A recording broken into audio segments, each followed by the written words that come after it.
You think you're making choices, choosing the job, the lover, the risk, the escape. But what if you're not choosing at all? What if something ancient, something invisible is choosing for you? Every yes you've said to pain disguised as passion, every door you've closed out of fear masked as logic, every pattern you've repeated thinking it was fate, none of it random, none of it free. Beneath your ambition, your taste in partners, your addictions, your gut instincts, lies something primal. A wound, a psychic injury, a scar so old it learned how to speak your voice. You didn't choose the obsession. You didn't choose the avoidance. You didn't even choose your definition of love. They were chosen for you, by the parts of you that got hurt before you even had words. We tell ourselves we're the authors of our lives, but most of us are just editing a script written in the language of fear, abandonment, rejection, or shame. So let's stop pretending. Let's turn on the light, because once you see the puppet strings, you're no longer the puppet. You're something else entirely. The story doesn't begin where you think it does. It begins before memory, before language, before logic. In the earliest days of your life, when your nervous system was still raw, unfiltered, every glance, every touch, every absence etched itself into your being like carvings in wet clay. You didn't need to be hit or screamed at to be wounded. Sometimes it's what didn't happen that hurt the most. Maybe you cried and no one came. Maybe you reached and no one noticed.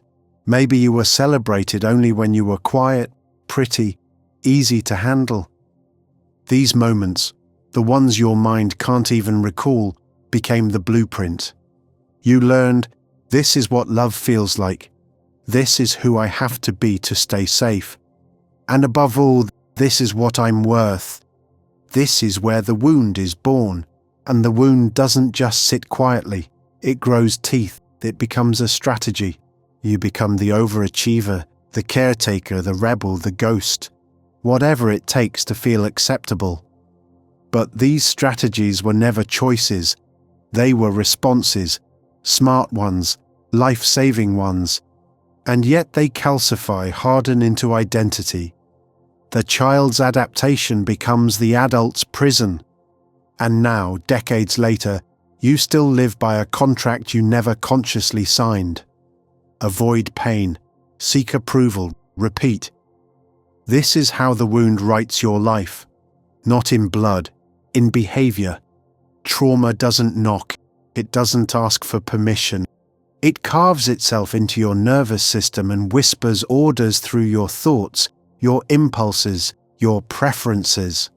And the scariest part, you follow those commands without ever realizing it, because trauma isn't just what happened to you, it's what didn't get to complete. It's the energy that got frozen, the scream that never escaped, the boundary that was never allowed to exist. And so you adapt. You don't fall in love. You merge, desperate not to be abandoned. You don't set boundaries. You fawn, afraid to be disliked. You don't chase dreams. You stay small because safety once meant silence. These aren't conscious decisions. They're reflexes. The traumatized mind doesn't think in terms of thriving. It thinks in terms of surviving. Your trauma becomes a general barking subconscious orders. Don't get too close. Don't stand out. Don't trust anyone. Don't feel too much. And you obey. Not because you're weak, but because, once upon a time, obeying kept you alive. This is what makes trauma so powerful. It disguises itself as logic, as instinct, as identity. But it's not you. It's the wound acting through you. And unless you name it, confront it, integrate it, you'll keep mistaking trauma's commands for your own voice. You'll keep living a life that doesn't belong to you. We like to believe we're in control. that we're making rational, conscious choices, that our paths are crafted through willpower, clarity, and intention. But what if that's an illusion? Neuroscience tells us something unsettling. The brain initiates a decision before we become aware of it. By the time you think you're choosing, your unconscious already has. Now combine that with trauma, your past pain, your unhealed stories, and you start to realize what you call choice is often just repetition. You think you chose that relationship. Maybe it just felt familiar, like the chaos you grew up in. You think you chose that job, that belief system, that self-sabotage. Maybe your nervous system was just running its old script. Stay small, play safe, be invisible. Freud called it the return of the repressed. Jung called it the shadow.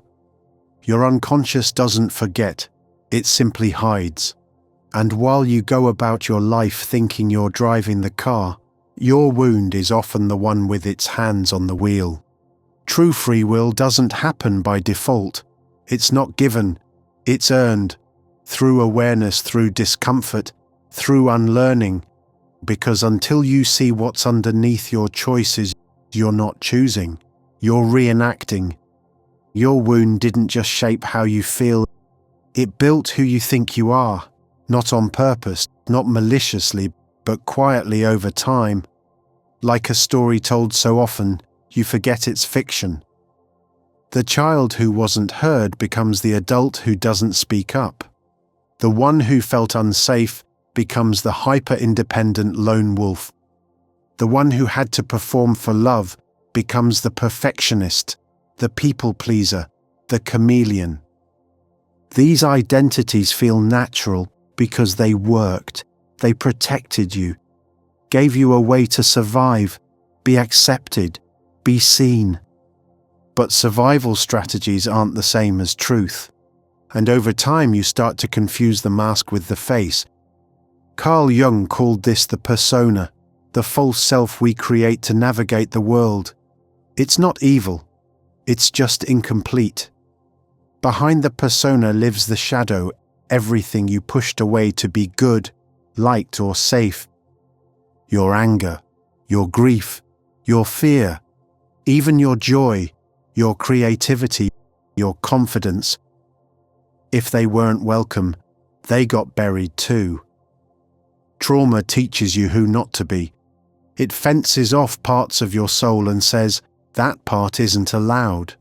And over time you begin to believe it. You think you're being authentic, but you're just being consistent with your past. Your identity becomes a wound wearing a name tag. But what if you're not who you think you are? What if the real you isn't the one who adapted, but the one who remembers who they were before they had to? We romanticize healing, as if one day we'll wake up pain-free, triggerless, perfected. No more fear, no more self-doubt, no more shadow. But that's not healing, that's erasure. And the wound doesn't need to be erased, it needs to be integrated. Real healing isn't about deleting your past, it's about giving it a seat at the table without letting it run the meeting. You don't get over your trauma, you build a relationship with it, you learn its language, you stop fighting it and start listening. Because everything you've exiled, your anger, your shame, your sadness, holds intelligence. They were signals, alarms, survival codes. The goal isn't to become unbroken, the goal is to become whole. Wholeness means your wounds no longer drive the car, but they're not locked in the trunk either. They're acknowledged, witnessed, held with compassion, not fear. This is the work of integration, to carry your pain with you instead of letting it carry you, to become the kind of person who can hold both light and shadow in the same breath. So no, healing isn't about becoming someone new, it's about reclaiming the parts of you that got lost and bringing them home. If you don't consciously work with your wounds, you'll unconsciously relive them, over and over. Different names, different faces, same emotional script. You keep attracting the emotionally unavailable partner. You keep sabotaging opportunities just when things start going well. You keep feeling not enough no matter what you achieve. Why? Because the unconscious doesn't care about happiness. It cares about familiarity. What's known feels safe, even if it's toxic. What's unfamiliar feels dangerous, even if it's exactly what you need. This is called repetition compulsion, a loop where you unconsciously recreate the conditions of your original wound, hoping this time it will finally resolve. But it never does, because until you see the pattern, you are the pattern. You think it's bad luck, poor timing, other people. But the common denominator is always the same, you. Not in a self-blame way, in a self-awareness way. When your life starts to feel like déjà vu, pay attention. That's not coincidence, that's programming. And awareness is the first crack in the loop. The moment you see it, you're no longer sleepwalking, you're waking up. There comes a moment, quiet, unsettling, undeniable, when you look back and realize this has all happened before. Different cities, different jobs, different lovers, but the same fight, the same emptiness, the same end. And in that moment a cold truth surfaces. It wasn't the world, it was you, not your fault, not your shame, but your pattern, a survival script so old, so deeply woven it became invisible. Until now, this is the turning point, because once you see the pattern, you can't unsee it. You start noticing the choices you never actually made, the comfort you found in dysfunction, the way your wound dressed up as logic, instinct, even love. And this realization can break you, but it can also liberate you, because awareness is power.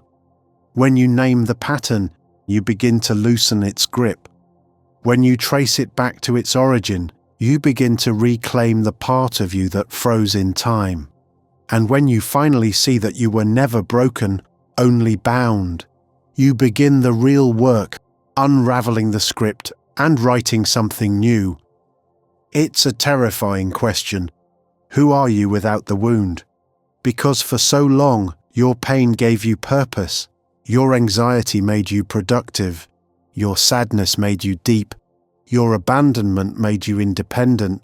And now, you're asked to let it go, to surrender the identity that kept you alive. That's not easy, because the wound became your name tag, your compass, your armor.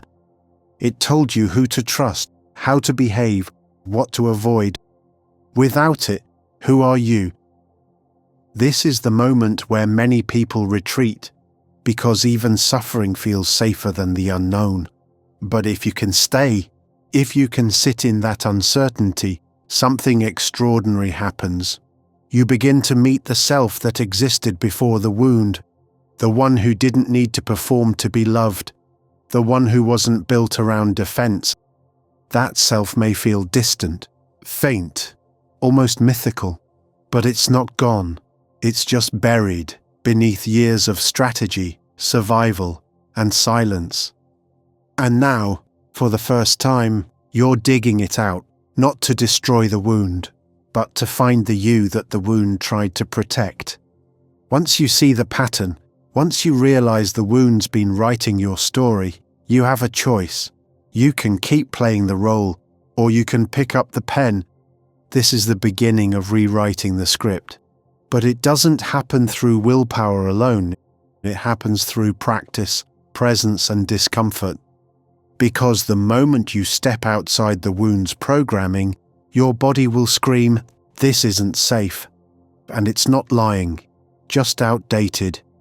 To break the cycle, you'll have to sit in the unfamiliar, set boundaries that make your stomach knot. Say no and feel guilt clawing at your throat. Tell the truth and risk being misunderstood. This is the real work. Not glamorous, not always Instagrammable, but sacred. You start with awareness. You name the trigger instead of becoming it. You breathe through the moment instead of abandoning yourself. You go to therapy. You journal. You do inner child work. You engage in somatic healing, because trauma lives in the body, not just the mind. You stop trying to fix yourself and start listening to the parts of you that were never heard. Over time, those old scripts lose power. Not because they disappear, but because you no longer believe them. You don't reject your past, you reclaim it. And from that place, from ownership, not avoidance, you begin to write something new. Not perfect, not pain-free, but real.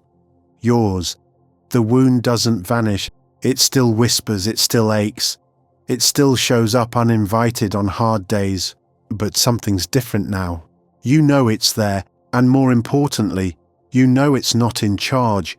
You're not the abandoned child, the overachiever, the scared little version of yourself running the show. You're the one watching, you're the one choosing. Yes, the old thoughts still come, but now they don't become commandments, they become information, reminders of where you've been, not definitions of who you are. You're not trying to be flawless, you're aiming to be whole, because healing was never about erasing the pain, it was about reclaiming the pen, and with it, you get to write the next chapter, one choice at a time, one pattern interrupted, one truth spoken, not because you're fixed, but because you're free. So ask yourself now, if my wound isn't choosing for me anymore, what do I want to choose? That's not a rhetorical question. That's the beginning of the rest of your life.